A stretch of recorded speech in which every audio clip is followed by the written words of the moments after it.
There is only one thing on this earth more powerful than evil, and that's us. Hi guys, this is Claire Kramer, aka the Great Glorificus, and you are listening to the Buffy Back Issue Bin. Welcome to the Buffy Back Issue Bin, the show where we go through all the Buffy and Angel comics that are canon chronologically. I'm Zach. I'm Emily. And here we are at the end of Season 11, the most current season of Buffy. Yes, definitive. What? I don't know what to say. Season 12, you said, has been announced, but there's been no date given? No, there's been no announcement, but there have been hints that it's happening. Okay, so none of what I said was right. Side note, definitely happening. But for right now, this is as up-to-date as we have for Buffy. Whatever, let's just dive into it. Let's blow this up. Sounds good. Because it's good stuff. All right. And, let's go from that positive note to a sad note. Buffy's going off to work, and Spike, being the homeless bum he is, inside of a prison camp. They hold hands through the fence. Looks very sad. Everybody's very sad. And they walk off sadly in opposite directions. Spike away from all of the razor wire, and Buffy to work, being a security guard. So we find out from our not-so-much BFF, Ophelia Reyes, Secretary of the Supernatural. Yes. That we are currently working on some technology that can zap magic away from creatures that have magic. So for some creatures that won't work because it would literally kill them. But for the witches, for humanoid creatures who have basically human anatomy, they can be free from the prison camp as long as they agree to have their magic zapped out of them. And she says that they strongly recommend it, which Spike describes as the carrot, and next comes the twig. Yes, it's exactly what it is, a twig. Well done. A log. Yeah. A stick, if you will. But later that night, morning, who the hell knows? The shades are drawn, so let's assume it's day so Spike isn't getting fried alive. Buffy, Willow, and Spike are meeting in a trailer to discuss their options, and basically they come up with the solution that Buffy and Willow need to take this choice and leave so they can start working from the outside on how to break everyone out and stop this plan, because it will absolutely murder Spike. Because he's dead. If they take away the magic that holds his dead body together, he's just a corpse. Right. And at first, obviously, Buffy's very against it. Willow is surprisingly more on board with it, mostly because she doesn't see another way for them to get out, and there's nothing that they can do when they're in there. Like, absolutely nothing. So Willow gathers all of her Wiccan coven together, explains this, and like, you wouldn't let us down, fearless leader? She's like, yeah, no, I'm gonna do that. So you should all do that too. Yeah, she says to sleep on it for not too long. When Calliope, who's been making googly eyes at Willow and has a girlfriend on the outside, approaches her, she's like, why don't you do this? You can't let this happen. And Willow's like, it's not that simple, but I need you to trust me. There's a plan, but I have to get out. I can't do it from in here. You need to trust me. Can you do that? And Calliope plants one on Willow's lips. And Willow pushes her away. Because Willow's like, hey, you still have a girlfriend. So, I'm no homewrecker. I guess except that time I was a homewrecker with Xander and Cordelia. Oh, yeah. Yeah. I was going to say she was never a homewrecker, but... She was. She was. I mean, they were high schoolers, who cares? Wow. But anyway, so Willow has learned her lesson. So she pushes Calliope away and she's like, remember Linda. Side note, there's a very funny point about Linda's on Kimmy Schmidt. That's all it makes me think of. Okay, cool. How they're mostly in HR. Linda from HR. But she's like, when we get back into the normal world, you might feel differently. You won't need me anymore. And Calliope gives her some, bedtime eyes. And she's like... Bedtime eyes? Yeah. Bedroom eyes? Bedtime eyes would be asleep, closed. It's bedtime. Whatever. Bedroom eyes. She goes, I might not need you, but I'll still want you. And she walks away. Another witch approaches Willow. She's like, so when's this going down? Willow goes, I don't know. I'll be in my bunk. Which I remembered from you telling me this, probably when you read this the first time, and you came home and you were like, Firefly reference! Firefly reference! And I was like, what? So you told me about this moment and about the Firefly reference, and neither of them struck a chord with me until I reread it. And then I was like, oh wait, I remember this. Because, hey, if it's going to be a Firefly reference, let's at least make it a masturbation reference. Wasn't it Jane? Yes, of course it was Jane. Of course it was Jane. I get no credit for remembering what you said. Definitely not remembering the thing in Firefly. Smash cut. Not dropping it. Smash cut. Yeah. AKA page turn. Days later. Technically, every page turn would be a smash cut. Smash cut! You don't need to say that every time we turn a page.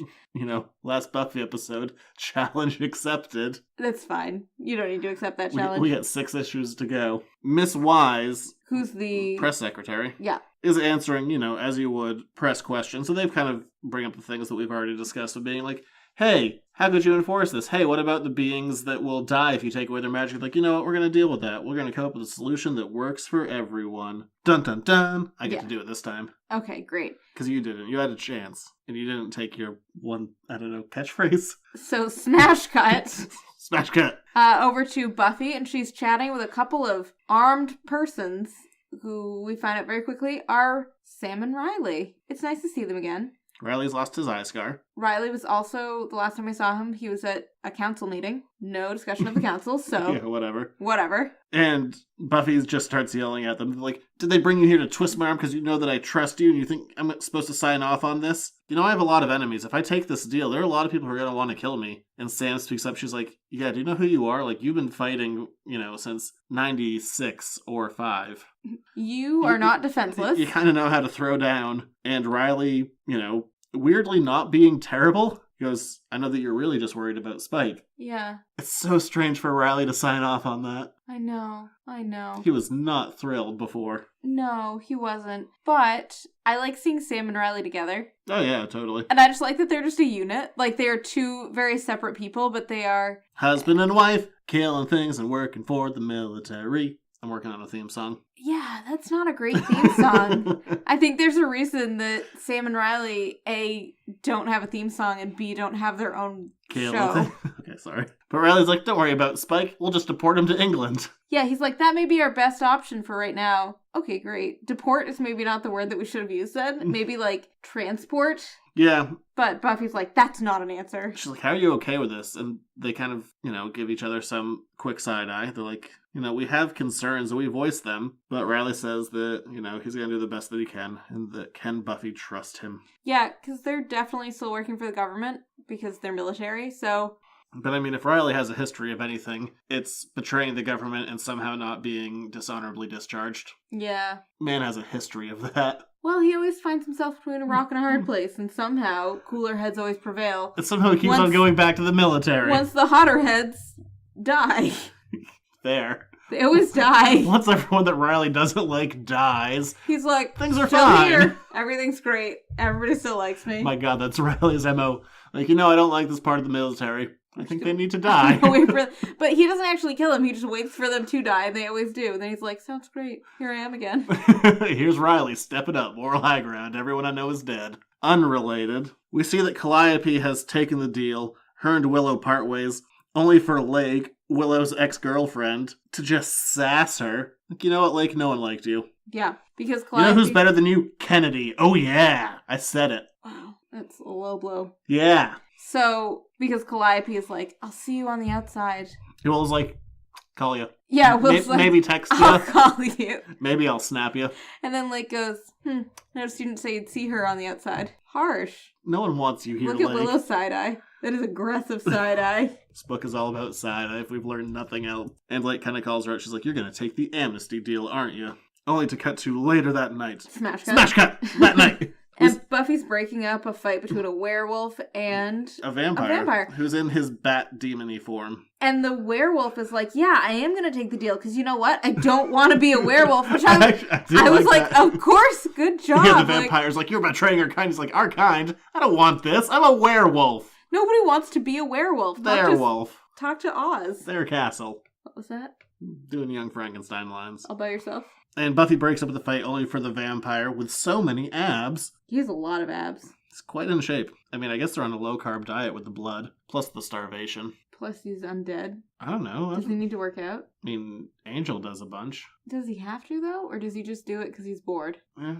Are you thinking about that now? I don't know. He mostly just has, Tai Chi or Tai Bo. Two very different things. Well, you don't see him, lifting weights. But imagine a Tai Chi Tai Bo combo. And whatever, our abolitious vampire is like, hey, you're going to betray your boyfriend just to be normal. You suck. And Buffy gives him side-eye. Concerned side-eye, though. Yeah. And, once again, smash cut to later. There's a lot of that in this I'm really sorry that issue. this is really already an old trope to you, dear listener. This issue does do a lot of later that day, later that night, a little bit later, still later. I know, I don't Every really couple need of that. pages. Like, once we have the scene change, I can kind of figure out that it's not earlier. But Spike does say full stop, and you say that in real life. Do you know where I picked that up? Every other second. Do you know where I picked that up from? No, I don't.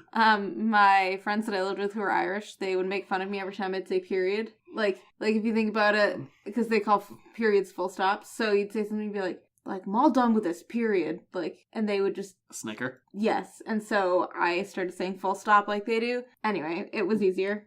And now I picked it up. Buffy, Spike, and Willow are talking about the deal. And basically, it comes down to, they're going to take the deal. Yeah. And Spike is like, you have to. I can't, I'll keep things together on the inside, and I need you to fix it on the outside. We're really summing it up there. And Buffy decides that she's going to be okay, because she's kind of awesome like that. Yep. Fair point, Buffy. And then we cut to the outside of their trailer. Buffy gives some scene direction. Spike is trying to give her a pep talk, and she goes, shh, that's tomorrow for now. Pan over to the fireplace. And Spike goes, we don't have a fireplace. And Buffy's like, do you want to get lucky or not? And Spike says he'll just go set something on fire. Fair. Which then, I really wanted there to then be something actually on fire. But we didn't actually get that far. I don't think they actually set anything on fire. I know, but it would have been way funnier if there was just small trash can fire outside. And cut to the next day. Regular cut. It's a gentle cut. And Spike in a hood is saying goodbye to the girls as he sends them out into the world. And goes to Buffy and just says, I love you. Buffy starts to respond. She goes, I. Then bam, finger to the lips. She goes, shh, tell me when we see each other again. And they have a tearful goodbye. Did you get glassy-eyed at that? No, You get glassy-eyed at everything. Literally everything. No, that one. Every slight emotional beat, and you're like, there's water in my eyes. Just a quick sheen. Okay, anyway. So we go into a lab-type building. The procedure room. The procedure room, where there's a center thing that has a place for you to put your hand. And some sucking up mystical energy. Buffy and Willow both place their hands on it. It sucks out all of their power. And they walk away, free as a bird. Even though Buffy didn't actually have to go there in the first place. Yeah, that was confusing to me. So why could she just have gone, you know what? Nah, Buffy out. Probably not, but, Probably not, because I think by putting her in there, she became an enemy of the state. Yeah, so they walk away, both powerless, only for... Jordan. Thank you. You're welcome. I was not going to get there. Literally my name. One of many names. Not that many. You have 4. So you have 3. I have a normal amount. So? And Jordan throws Buffy her scythe. It's like, hey, don't forget this. And the weight of it knocks Buffy on her ass. Buffy's like, it's so heavy. I feel so empty. Willow's like, me too. And so they get on the school bus to go back to San Francisco. California! I think they're still in California. I know, but that's a went song. back to San Francisco. Oh, okay. I didn't have a San Francisco song. I'm sure it's out there. Don't tweet at me. Don't at me. Yes. Isn't there a song about, left my heart in San Francisco? Yeah. Anyway. And Spike watches them go, to be continued. And he walks away, sadly. I feel like he should at least be smoking. Yeah, I feel I mean, his skin's covered, but he should be at least smoking, right? Oh, I thought you meant, physically smoking, smoking a cigarette. Oh, no, I meant yes, I think he should be physically smoking. Yes, but I guess they're both physically smoking. You're talking about a different kind. And then we move on to our next issue. It's so weird. This is such an up-to-date podcast that we're reading this from floppies versus a trade. A trade doesn't exist yet. I know.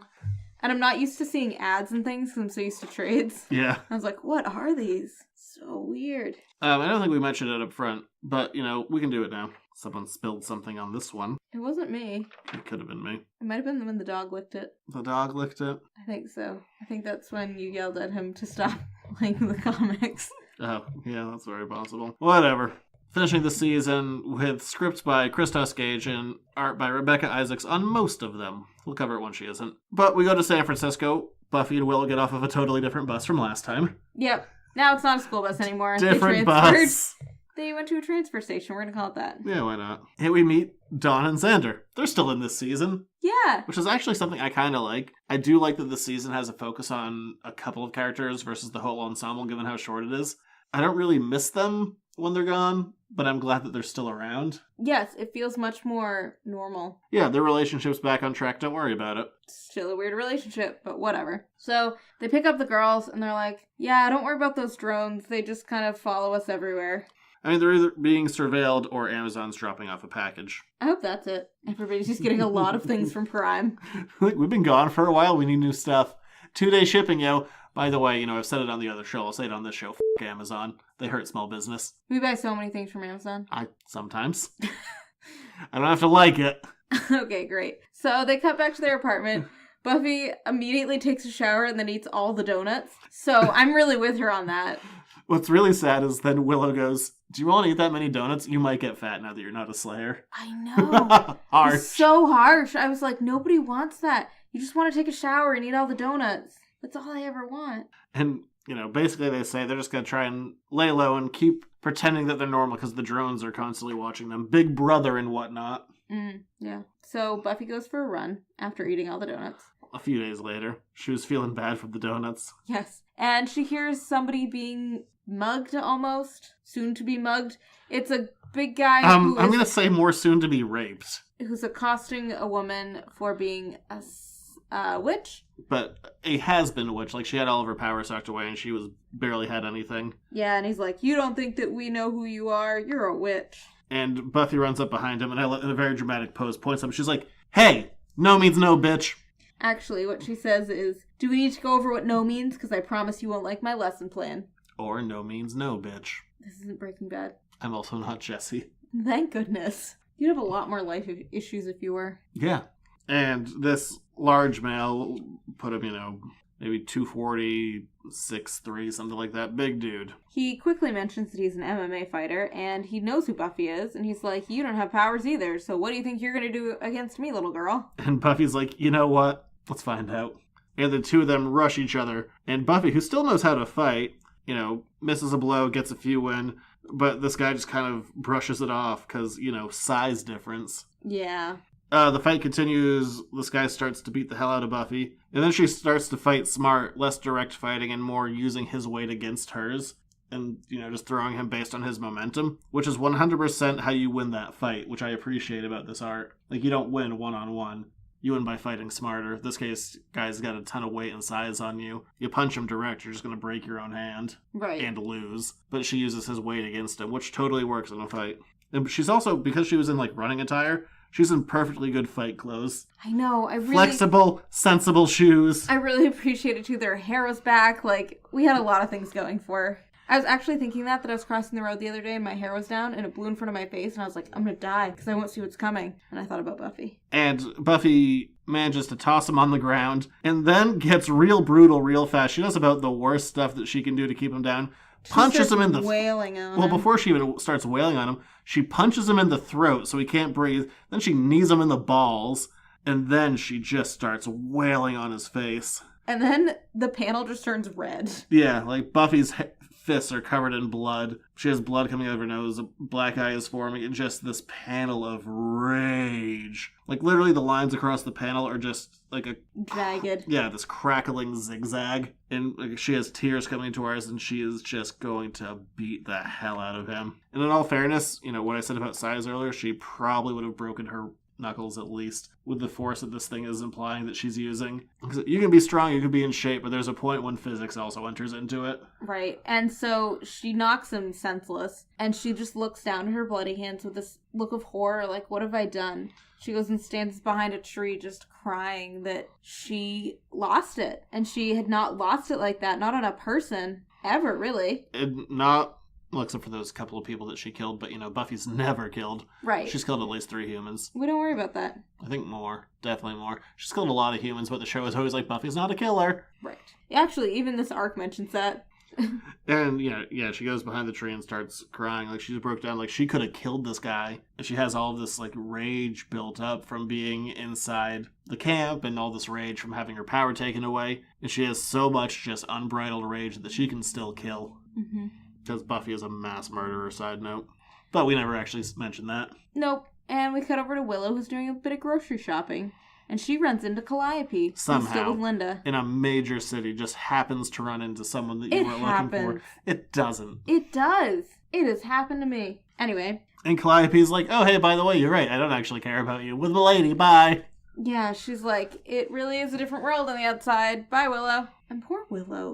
Willow was right, and she was right to do everything, but The fact that Calliope is just not, like, there's nothing, there's not even, like, I'm so glad that you helped me to get out. I'm so glad, like, how are you doing? How's Buffy? Like, I know, for as crappy as Calliope is, my reaction is Willow just should have gotten laid and at least gotten something out of this. literally the opposite reaction of what you should have. But, Sorry. But I understand that Calliope wouldn't want to show favoritism in front of her girlfriend because, yeah. But they went through a lot together, and it appears as if they were in there for at least a couple weeks or a couple months. And so the fact that she just really brushes off this interaction with somebody who helped her so much in the camp, never mind anything else, but I don't know. It just feels very strange. It is meant to, but I was displeased with that, and I felt bad for Willow for being right, but also being unhappy. Everything's falling apart. Yeah. And we go back to someone's apartment. We don't really clarify anymore. And Buffy's getting patched up by Dawn because she has a black eye, possibly a concussion. Her knuckles, if not broken, are bleeding. And Buffy's like, how long does this take to heal? A couple of weeks. Maybe a month. That kind of shiner isn't going to go away overnight. Mm-mm. Side note, it goes away overnight. Side note, if it's The Godfather, it doesn't go away for 2 years. I heard a lot of issue with that. Why did he still have a black eye 2 years later? It wasn't 2 years. It was at least a year. Anyway, so they're like, we have a plan, but we're not going to tell you it because...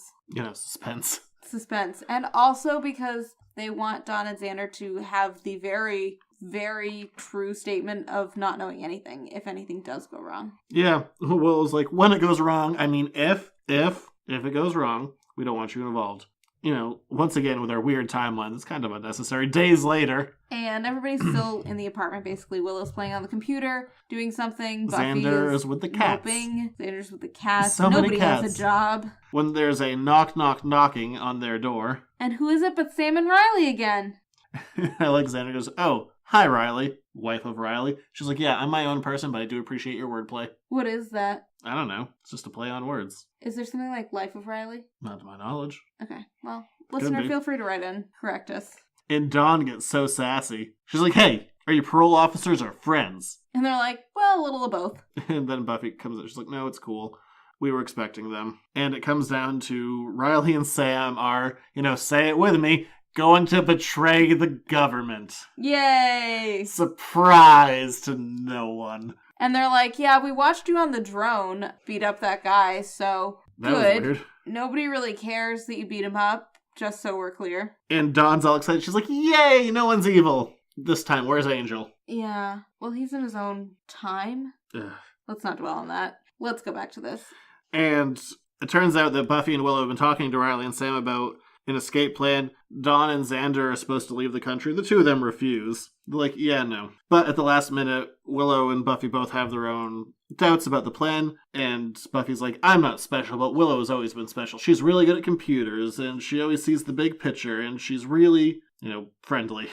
Yes, and then Willow's like, I'm not special, Buffy, it's you who are special. You're always the one to get everyone on board for something and to help us all out. And go against impossible odds. And they're both like, I guess we're both special. And then Sam's like, I think this is gonna work. So there you go.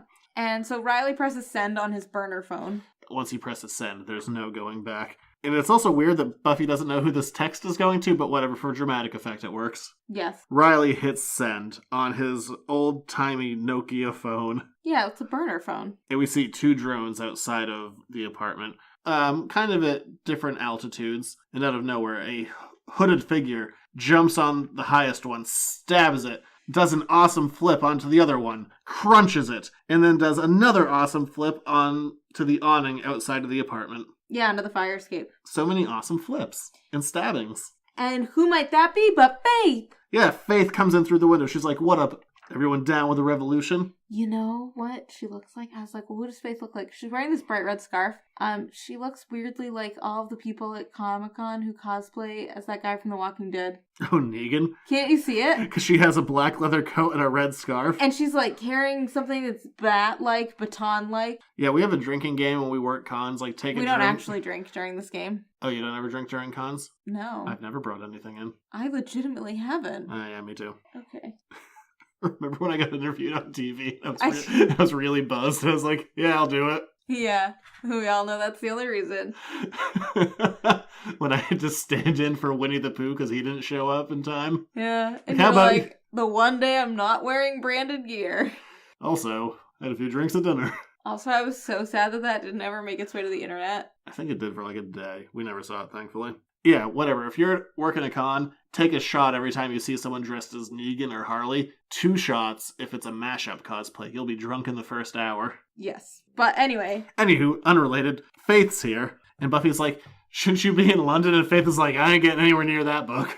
Yeah, Faith is like, I like to be where the trouble is, and the trouble's right here right now, so I'm back. And Buffy's like, yay, I missed you, and she gives her a big hug, and Faith is like, yeah, way to make things awkward. And she goes, a nice moment that turned awkward. Thanks a bunch. They decide that the plan is going to, happen. We still don't know what the plan is. But we do know it involves bringing the cats to the cat sitter. I do like that they make sure to take care of the cats. I really appreciate that. I knew you would. I knew that would be like your moment. Like, oh, it's been like two seasons of taking care of cats. Slowly in the background. And Buffy gives Faith the scythe. And it really reminds me of that thing in season 7 where Faith is recovering from being blown up in bed and Buffy gives her the scythe. She's like, it feels powerful. It feels like it belongs to me, which probably means it belongs to you and gives it back. But it kind of reminds me of that. Buffy's like, I don't have powers. It's the Slayer's weapon. Yeah, you take it. You're the Slayer. Faith's like, works for me. I'll keep it warm for you. They all gather into an SUV, minus Dawn and Xander. We don't need them yet. No. Willow, with her impossible hacking skills that she's had forever on computers that could never do the things that she says they can. Right. Whatever. But she hacks into the security system at the internment camp, and so she manages to crash their system for a few minutes. Yeah, so no one knows that, they have fugitives with them. They manage to get through the gate, including Sam and Riley. And they're like, hey, we have a Slayer with us. She's going to register as a low-level magical being. Don't worry about it. And so they do. They make it through the outer gate. Yeah. And Sam and Riley leave them, and they're like, good luck. We'll be helping from the other side. See what we can do. Yep. Then all of a sudden, Willow's hacking comes through. All the lights go down. Power's down. Riley and Sam crash through the guard gate with the SUV to draw the soldiers all away. And just for good measure, Faith beats up a few of them. And then the girls jump over the wall. Well, they don't really jump over the wall as much as Faith is like, alley-oop! Yeah, Faith throws them over the wall. And so they go in to the building where they got their magic zapped away. Only to confront Jordan and some other Slayers. Dun, dun, dun. Thank you. You're welcome. At this point, it's just expected. Mostly from you. I don't think anybody else expects it. Who the hell knows? Next issue begins, and then we have, currently, at this moment in time, our last issue by Georges Genti. Who knows what next season's going to bring, but currently, right now, his last issue, which is nice to see. Yeah. I always enjoy his work. Looked great. And like we said before in the last arc, like when he comes to fill in, while he is stylistically different, he is tonally similar, which works. They're both artists who are very comfortable with all the characters. Yeah, at this point, I mean... It's really awesome. They're old pros at this point. And Buffy still has her black eye. Yeah. Which I appreciate. And the other Slayers recognize Faith, and they're like, how could you stand up against us? And Faith's like, I fight dirty. And then throws a smoke bomb. And then she does. There's like literally 2 pages of Faith fighting dirty so that Buffy and Willow can run away to try and get their magic back. This is a small thing. I don't like the layout of these 2 pages, because we see the smoke bomb, and then if we go to the page, this comes on a page turn, the page next to it, we still see the smoke bomb in both top panels. They both cover like the top 25% of the page, and it almost looks like a continuous panel. So when I went to read this, I read it in the wrong order, because I was like, oh, this is just one long panel. But no, it's supposed to go page to page. It's just not good layout on a page, like 2 pages right in a row. Yeah, it needed something to break it up. It needed, even just, the top 2 panels don't have the borders. Normal borders around them. Gutters, if you will. We don't have a gutter. You have lots of gutters. That's what those are called. In your store. Yeah, I do. But anywho, Faith just fights everyone, only for Buffy and Willow to run away. They get to a door where there are 2 Slayers guarding the door, and Buffy's like, enough of this. Tackles them, starts fighting. Blood is flying all over the place. This is a very bloody fight. Yeah, Buffy's like vomiting blood or spitting out blood, unclear. Faith is getting a lot of blood. Faith is covered in blood. Buffy fights dirty too. She like pokes people's eyes. She does a full 3 Stooges on this. Yes, yeah. It's a good time. And there's a lot of blood. So Willow manages to make it through the door. She locks herself in the room with the magic extractor machine. I like that. It sounds like a metal album. Magic Extractor. Magic extractor. And we see some just claws? Wonderful. Well, that was there before. We see some wonderful art. Oh, I see it now. I couldn't figure out, I thought it was claws, but no, it's just that somebody's punching the door so hard that it looks like metal claws because you can see the shape of their fingers in the metal. Yeah, I think it's great. We see the Slayer just pounding on this metallic door. We see the shape of her fist every time she hits it. And the battle looks to be lost. Buffy and Faith are both bleeding all over the place, only for that same metal door to come flying and knock out one of the Slayers. For Willow to return, she's like, yeah, I got my power back. Actually, she just goes, much better. And then quickly zaps the power back into Buffy. Thankfully, the power wasn't inside of her all along. That would have been bad. Yeah, I don't know why I mentioned it's just a trope I don't like. It would have been super dorky. And the fight continues. But now it's 2 Slayers plus a witch against another batch of Slayers. They say that, like, oh, you're not as well trained. At this point, they could be just as good as Buffy. I mean, all the Slayers got their powers in 2003? They've had some time to work with it. It's not like they're just fresh out of the gate. Yes. They have every right to be just as good as Buffy. So, Jordan and Buffy are fighting, and Jordan's like, I'm gonna enjoy this because I want to make this count for real. And Buffy is like, you know what? I'm gonna beat up everybody. And then she beats up everybody. And including Jordan, who she leaves on the ground unconscious.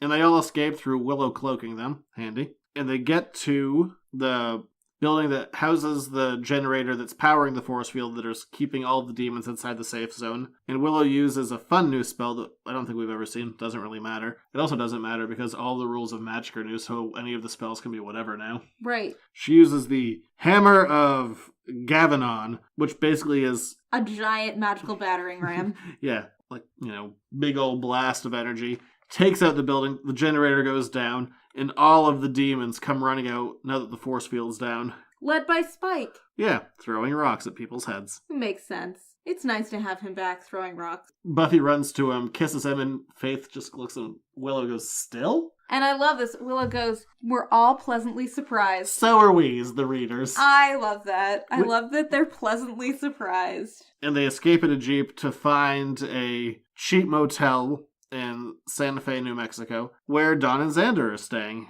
And Xander is staying under the name Mr. and Mrs. Irving P. Freely, which is definitely a Simpsons joke of I.P. Freely calling Moe's Tavern. Yeah. Appreciate it. Appreciate the reference. Yeah, it's childish.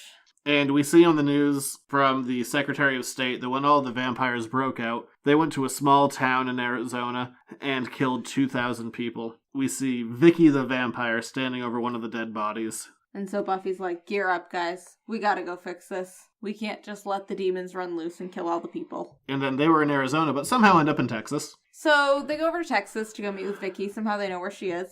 And Vicky's hanging out under a bridge with all of her other vampire-turned-bat friends. I do like that they hang upside down like bats now. That's a new thing. It is. And they're in the shade. Vicky jumps down, and she's like, hey, it's time to settle this permanently. And she still has all of her vampire powers, even though it's the middle of the day, but I guess she's in the shade, so she still has them. Apparently that rule of, the sunlight really is very specific. And Buffy, Willow, and Faith all jump in to throw down with these vampires. But, thankfully they're still conversing while the fight is happening. And Vicky's like, hey, did you see any blood on my fangs in that video clip? And Buffy's like, wait, no, I didn't. And she's like, yeah, we were set up. We were pushed in that direction. And then once we got there, they were like, we were herded like cattle. And the then people photographed. Are dead. And Faith is, a little uppity. She's like, hang on, you're saying the United States government killed 2,000 people just to have an excuse to dust vampires? And Vicky's like, yeah, kinda. Yeah. I hear they're not very nice. Vampires are the government. Yeah. And Buffy believes her. She's like, all right, I need you to take all of your vampire friends and go east. Vicky's like, okay, cool, so that means you're going west. What are you gonna do? Buffy's like, can't tell you, bye. Yes, but Vicky's like, fine, I will trust you. And the whole point is that they get photographed along the way so that they pull as much attention away from Buffy as possible. Yeah, and Willow, through some findings, has discovered that in San Francisco, back where they're from now, there's something called Project Pandora, or the Pandora Project if I didn't say it backwards. Either one, it's alliterative both ways.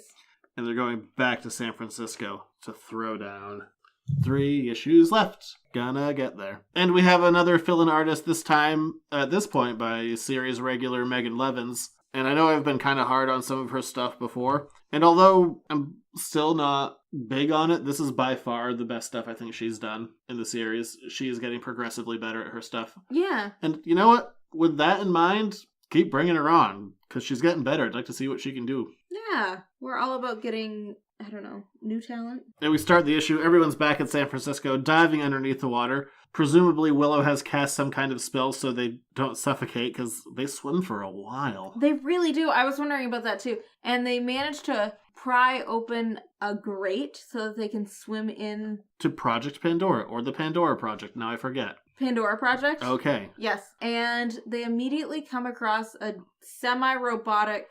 a cyborg octopus. It's a cyborg, because it's an octopus augmented. Okay, it's a cyborg octopus. And they're like, this was really not part of our plan. It starts beating all of them up. Spike, being an idiot, stop doing this.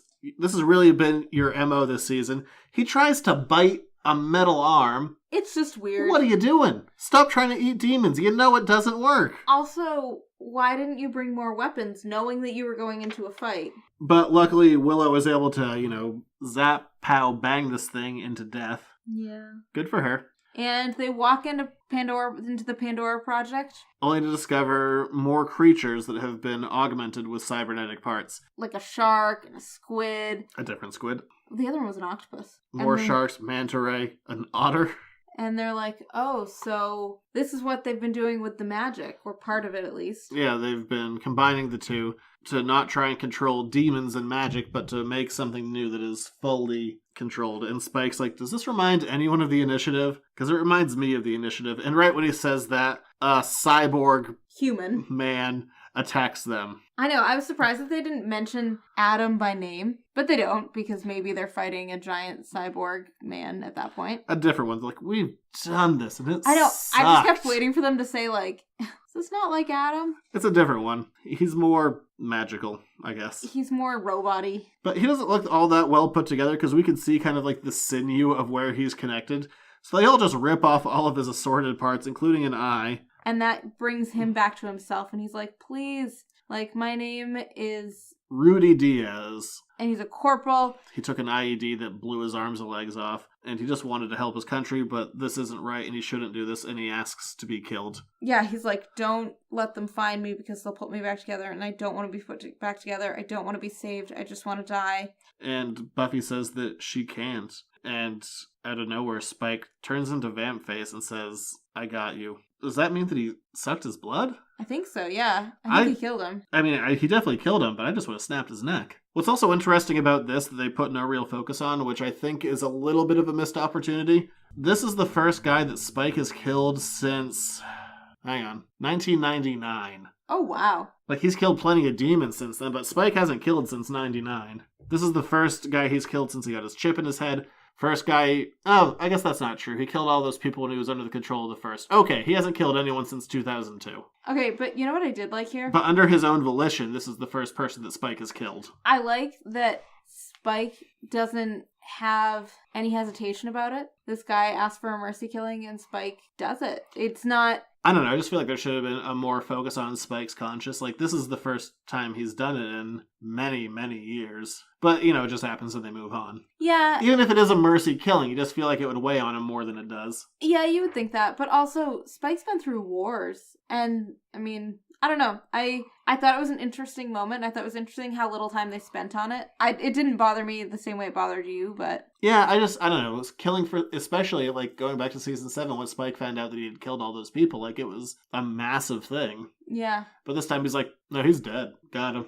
And we see Willow with a flash drive. She has hacked into their computers, and by hacked in, I guess probably just turned them on and dumped some files. Bad use of the term hacking. Well, whatever. I feel like someone in the late 90s being like, I totally hacked things. Like, you just have Kazam. It's not hacking.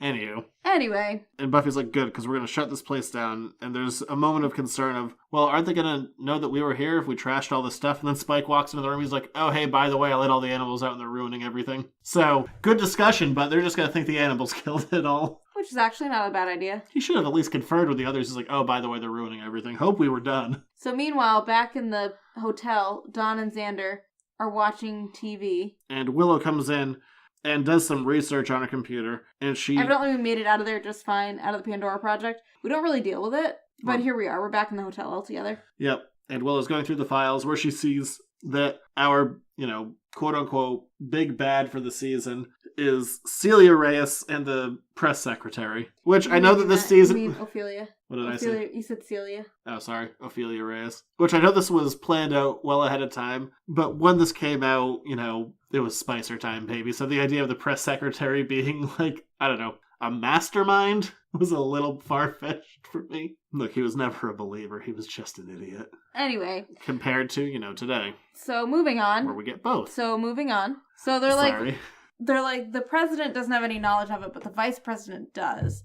And he's going to be flying into the Pandora Project to deal with the whole thing because he needs to be on hand for that. So we need to get a hold of him to figure out what's happening. We need to steal the vice president. We can't steal the vice president. But we can replace him with someone with a glamour who is going to be able to be a smartass and talk on their feet with a bunch of BS. And they all look at Xander.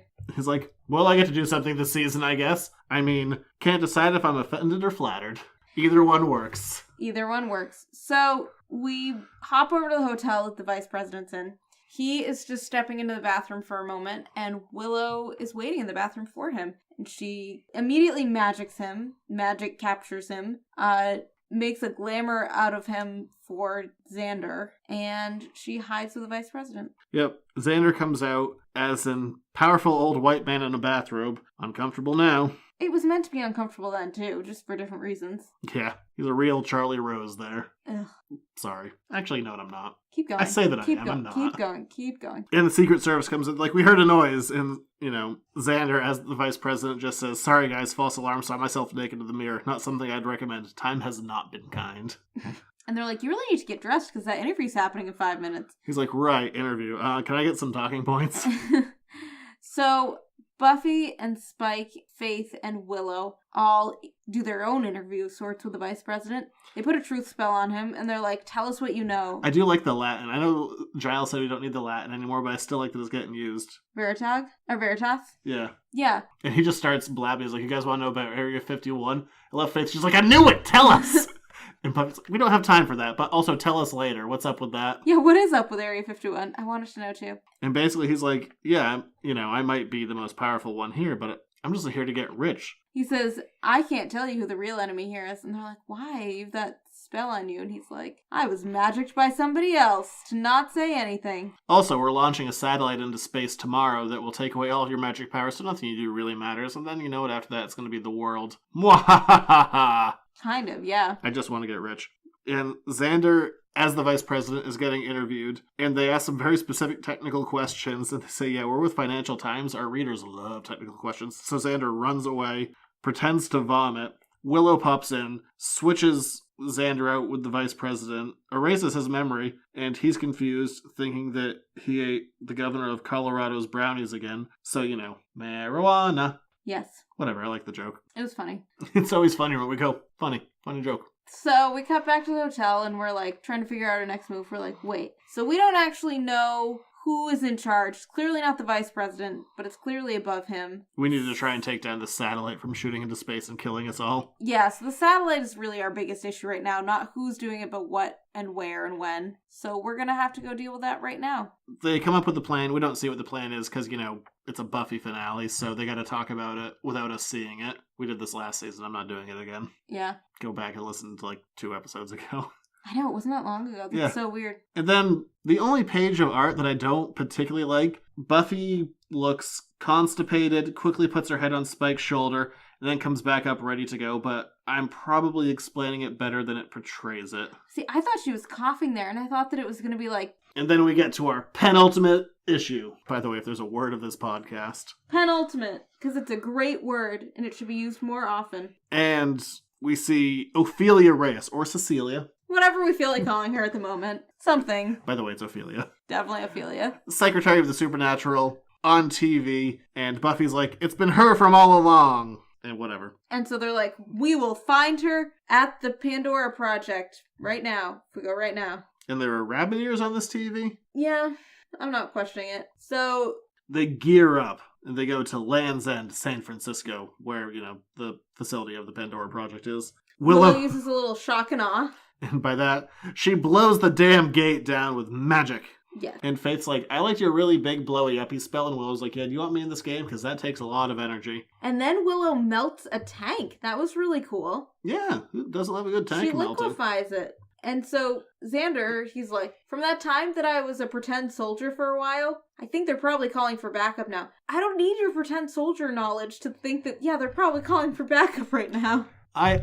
It's not the comic's fault, but I always hated that. It's like, oh yeah, in season 2, you were turned into a soldier for Halloween for like 30 minutes. And for the remainder of the show, like, Xander, you know about the military. You were a soldier for 30 minutes. I know. I always hated that. It would have made so much more sense just to call up Riley. Like, it would have been so much more plausible to be like, Riley, here's the situation. What do you think? And Buffy's like, all right, Dawn and Xander, you guys have the most important job. Get out your smartphones. And they're like, good thing we charged them. And they burst in the room only to see Ophelia Reyes. And they approach her, they're like, haha, you're the evil mastermind. She's like, what are you talking about? I'm not the evil mastermind. And then they get blasted with green fire. Only to get attacked by the press secretary, glowing green and looking snazzy. Yes, and she's like, it was me all along.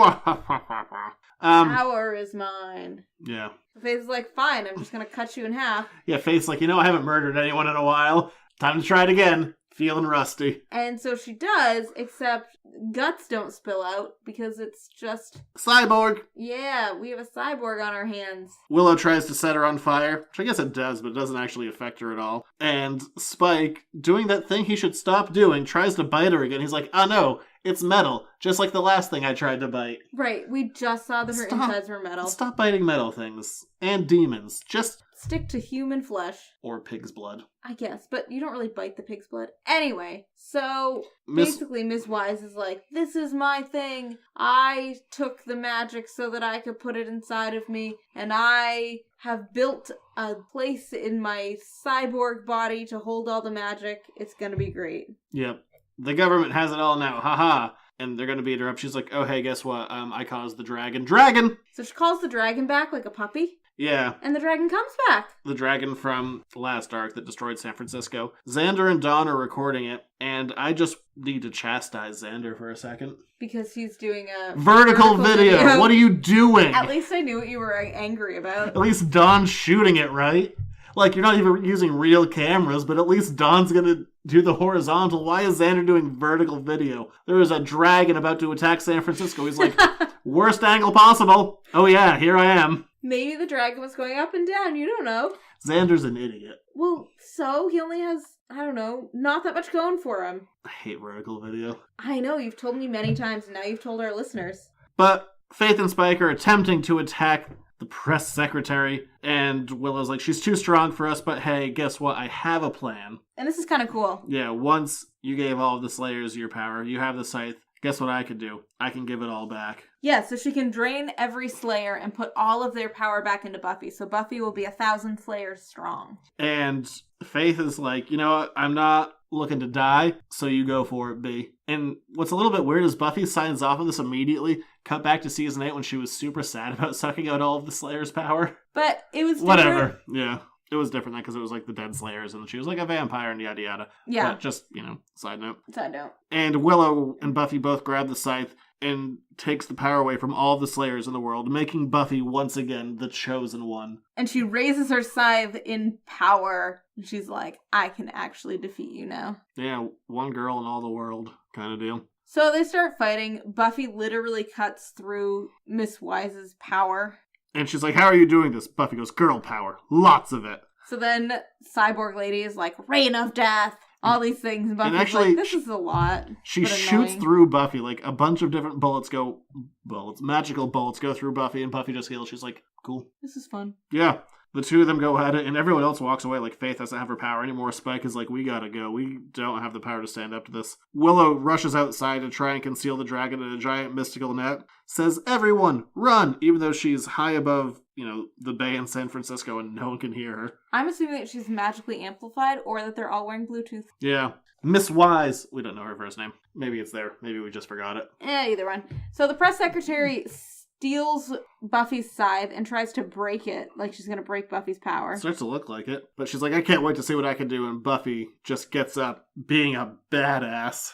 Jumps out of the way of her weird eye line and goes, there's your problem. You want to know what you can do. I already know. And she takes her scythe back and she does some fancy scythe work. Scythe work. Puts Miss Wise on the ground, only for her to zap Buffy away. And she grabs on to the mystical magic sucking Tor. And then she sucks all of the dragon's energy out and puts it in herself. Dun, dun, dun. One issue to go. What's gonna happen? Everyone dies. That's probably true. It's not. We'll see. We see the dragon writhing in pain, screaming. Willow's confused. She's like, did I do that? She's like, I hope I didn't do that. And now, on top of all this other magic that the press secretary already had, now she has the power of a giant watery dragon. And they're like, this is not what we wanted to happen. Spike bum rushes her and tells Buffy to destroy the machine when she quickly disposes of Spike. And, Rebecca Isaacs doing her favorite thing, gives him a melty face. Yeah. That's kind of her deal. It's a good melty face, to be fair. She draws a lot of melty faces in this book. And Buffy's like, Spike! And he's like, still undead, barely. And Faith, being Faith, can't stand on the sidelines, grabs Spike, pulls him away, and the fight continues, but this time only with the addition of Willow, who's back, because, the dragon's down. Yeah. Even with the added power of Buffy with all the power of the Slayers and Willow in there, they still don't think that they can stop the press secretary. And Buffy's like, hey, Willow, you remember when our powers were taken away and we felt empty? We would have done anything we could to get it back. Willow's like, oh, got it. Unspoken connection. And flies away for Buffy and, I hate saying the press secretary. I also hate saying Miss Wise. Evil magic lady continue to fight. We see Willow in the water shooting magic to something. And so Buffy just kind of keeps her talking through this whole thing so that Buffy doesn't just get killed. Because the press secretary lady could have really killed Buffy very early on after she took the dragon's power. And as she's about to be triumphant, the dragon returns, re-energized by Willow, pops in through the wall, and Buffy kicks her into the dragon's mouth. And she's like, oh yeah, you want the power? You can keep it, but the dragon's gonna get it back. And the dragon eats and kills her. Yeah, and she's like, meh. And then the dragon snorts. I feel like Buffy just goes, who's a good dragon?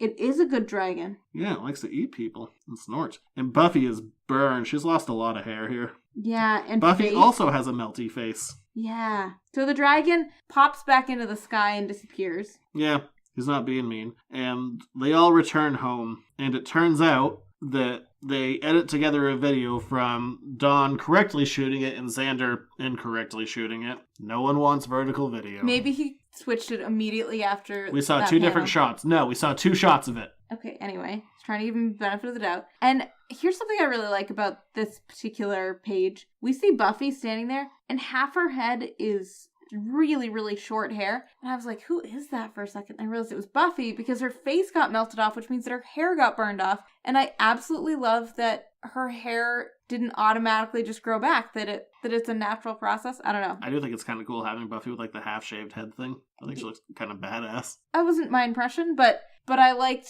the continuity of it all. Yeah, and aside from the video that Xander and Dawn shot, which avoided showing Buffy and Willow's faces, which is weird because they're already internationally known. And also they were all over that. How did it avoid them? Somehow it was very clever. And so the president, it is the president, right? Probably. Yes. The president has some people that we know very well on national TV. He's honoring Riley and Sam for their heroic way that they stood up to what was wrong. And he's saying that all of the people who are responsible for the mistreatment of the supernatural beings will be punished. And Riley and Sam are now in charge of the supernatural unit in the government. And, Riley betrays the government once again and things are fine. Yes, because all of the people who were against him died. This is how it works every single time. But he didn't kill anybody. He never does. And Xander's like, I wish we got some credit. And it was discussed that they didn't want any credit. He's like, they could have at least paid for Dawn's student loans. I'm kind of with him on that. Yeah. Good call, Xander. Let's have that happen. And, we kind of close out our season, for the most part, with some exposition, just kind of saying, like, hey, things are back to normal. Like, the supernatural is back into the shadows. The whole, like, Harmony's rules are gone. The Slayer is free to be the Slayer again. And they're like, it feels kind of right that everything is back to the status quo. And Xander has a weird line. He's like, yeah, magic's kind of like Times Square. It's one thing to wax nostalgic about it was dangerous and punk rock, but the reality of it being that way again is going to take some adjustment. Except that metaphor falls apart because Times Square is not punk rock anymore. They haven't reverted. Right. It's too crowded and there's a giant M&M store. Oh yeah, definitely. I made you go in it. Punk rock. Chocolate. Hey, it was great. And there's a knocking on their door. I keep saying that for some reason. And who shows up? But Jordan and the group of Slayers that were with her. And they beg Buffy, they're like, hey, can we have our power back? We know that you can do it. We've heard about Faith going off on her own and kicking some ass. And like, we're really sorry for how badly we treated you and that we made fun of you and all of that and kind of bullied you, but we kind of want our power back now. And they understand, like, what Buffy is and that she shared her power, that she didn't have to do that, and Buffy is kind of a badass. And Buffy can sometimes be very petty, but she is not at all right there. No. And she's like, you know what? It was never mine to keep. You can have it back, use it well. Know that I can take it back if you're not using it well, but I do love it's yours. This whole thing that she says. When I shared the power, part of the reason was because it made me just one of thousands. And I kind of wanted that at the time. Being the chosen one felt like a burden. Not anymore. The life I've had, the friends I've made, being a Slayer is only part of that, but it's an important part. And then she goes, Willow, give it back, all of it. And Buffy gives all of the Slayers back their power. Also says, you know, you mess up, I'm taking it back. Yeah. I have the power. I'm also not afraid to wield the power, so... Yeah. And they all thank her. She's like, okay, cool, get out. And they're like, we're not friends, but we don't want to be enemies. And Buffy's like, that's on you. You figure that out. Like, I'm fine. And Spike kind of questions it. He's like, you sure you want to be the chosen one again? And Buffy's like, yeah, I'm kind of the best. Don't disagree. I know. The book is called Buffy. It's not called The Slayers. And then we finish this season, as we finish every season now. Apparently this also, as we started this season. That too. With a rooftop barbecue. It's a new trope we have. Rooftop barbecues. Everyone has them. Angel has them. Buffy has them. Let's have a rooftop barbecue. Not right now. It's cold. Also, you know, with our slanted roof, if you will. Xander's good at those. We can't. Yes, that's true. We literally cooked on the grill tonight. I know. Good job. What did I say, we? I made the dough, put it together on the inside. You took it outside. That's fair. And we see Giles. He's like, I missed quite a lot. He's like, yes, I was undercover in high school. To be seen soon in my own miniseries. What I'm talking about. But it's nice seeing Faith and Giles kind of chatting it out. Like, hey, remember we were the best of buds? Yeah. And then possibly, we'll call it my second favorite moment of this season because we're about to get to my favorite. I know we are. Yeah. Oh gosh, you're such a mess. Spike is talking to Willow and Buffy, and I love this dearly. Mostly if you've listened to the show, you can imagine why. He's in the middle of a conversation. He goes, and of course the one vampire now going back into the shadows is bloody Harmony. How she got Lin-Manuel Miranda to cast her, I'll never understand. I remember how excited you were when this first came out. You tweeted Lin-Manuel Miranda. You showed it to me. You were like, this is the best. Well, I remember I tweeted the writer, Christoph Gage. I'm like, love it. Like, what? I think I asked, like, what's Harmony cast as? Like, is she Peggy? Which I thought was the funniest answer. And then he tweeted back at me a much funnier answer. He goes, I'd like to think of her as the king. I'm like, better answer than mine. Funny. Harmony is the king. You were just so excited about everything that happened there. But isn't that's so much funnier than, I thought Harmony as Peggy would be funny, but the king is so much better. No, it is. It's so much better. There's a reason that he is a professional writer and you are not. Easy does it. I'm a paid writer. You are a paid writer. Look at you. Yeah. Yeah. No one cares. Actually, that's fiction. I guess. Tens of thousands of people have read my things. That's Easy crazy. does it. I know, right? No one should. They made videos of it. Weird. Even weirder. So anyway, we continue on to your favorite moment of the season. Spoiler alert. There's some definite not crying happening. Glassy-eyed, just that. Yeah, okay. Spike brings over some hamburgers for everyone to eat, except for him, because, he's a vampire. He's like, I don't need to eat, but we meaning vampires, feel a little bit sick if we eat too much. But, Harris's cooking has that effect on most. I love Xander. It's a fun callback to season 8. You're gonna eat my Vampy Cat spatula if you don't show more respect to the chef, pal. Vampy Cats are back, baby. In spatula form. Novelty spatulas. Who has those? You do. In all fairness, you use it for cookies. I don't really ever use that one. It's really good for cookies because it's thin. And so here it is. The last page of the comic. The last page of the season. If you want to have this be the end of everything, that's fine. I'd buy it. You would cry over it too. Oh, glassy-eyed. Sorry, crying. So Buffy and Spike are hanging out on lawn chairs on the roof and they're just chatting. Buffy says, I didn't forget, you know. And Spike, opening a beer, as you do, goes, forget what? And Buffy just goes, I love you too. And then they're all bandaged up and look like a mess and they kiss. And she finally says it, for real. Are you glassy-eyed again right now? No, shut up. You are definitely glassy-eyed again right now. No. I just love it. I love that it's been, they've been together a couple of years now. It hasn't come up. Spike hasn't been pushing it like he did the first time they were together. And it's real and it's natural and I love it. And, end the show here. Or don't. Keep on giving me stuff. And, I love it. I love it so much. So that's the end of season 11. We were talking earlier about how we like that it's so quick, that there's not a lot of filler in there. And in other seasons that this story didn't need more issues, but other seasons, if they had more issues, might have spent a couple on Giles. But I like that Giles is getting his own miniseries. It's not muddying this story. I think this is the best season that we've had. Or we'd feel like Buffy. Yeah, or we'd feel like we need to give Xander and Dawn something to do to fill out an issue. Like this story is about Buffy, Willow, and Spike. Xander and Dawn, they're fine. Their relationship's on track. Don't worry about it.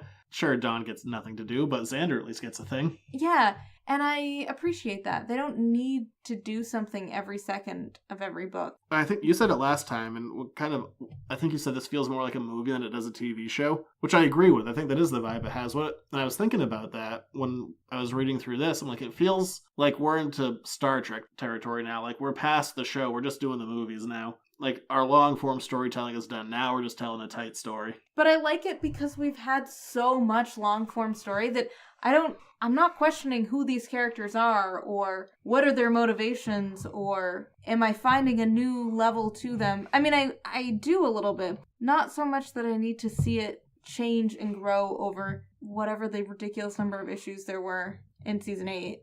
40. Yeah. 12 is good. 12 things can happen. Plus 2 one-shots, 3 one-shots, 43. Yeah. 12 is solid. I like this season so much. This gave, obviously I've been reading this stuff since it came back, like, kind of canonically into comic form. But this feels like such a shot in the arm for the entire thing. Not that the other seasons were bad, but it was just getting to the point of, like, we're just slightly changing the status quo, but everyone's fine, and I don't really feel a sense of threat or, like, drama. They weren't bad, but... And the irony of this is that we actually brought it back almost to the status quo of what the show was when it ended. Like, vampires are back in the shadows, slayers are back slaying things, but it felt fresh. It feels right. It doesn't feel like the sitcom, like, here's the minor problem, and by the end of the episode, we're back to the beginning again. We've taken such a huge turn away from it, and such big things have happened that to go back to the vampires being in the shadows and the slayers being their natural enemies feels right.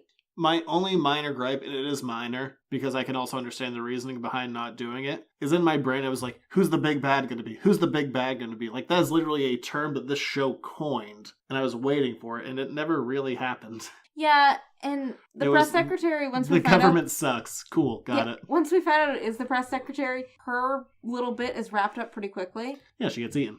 Except that's kind of how it works. Like, there are very few Archeuses that can pull off the... Which is fine, I guess. Multiple fight thing. Like, the whole... If you want to change the format up to tell a story, go for it. It just felt a little foreign to me. And my theory going into this for a little while was like, who's behind it? Who's behind it? Because that was kind of like the mystery that as you're reading issue to issue you feel. Because I assumed it was Wolfram and Hart, because we saw them pop up in season 9... in season 10, just briefly, just ever so, to be like, hey, we're still around. So it's like, oh, who's this big power working behind the scenes? I bet it's Wolfram and Hart. Nah, wasn't.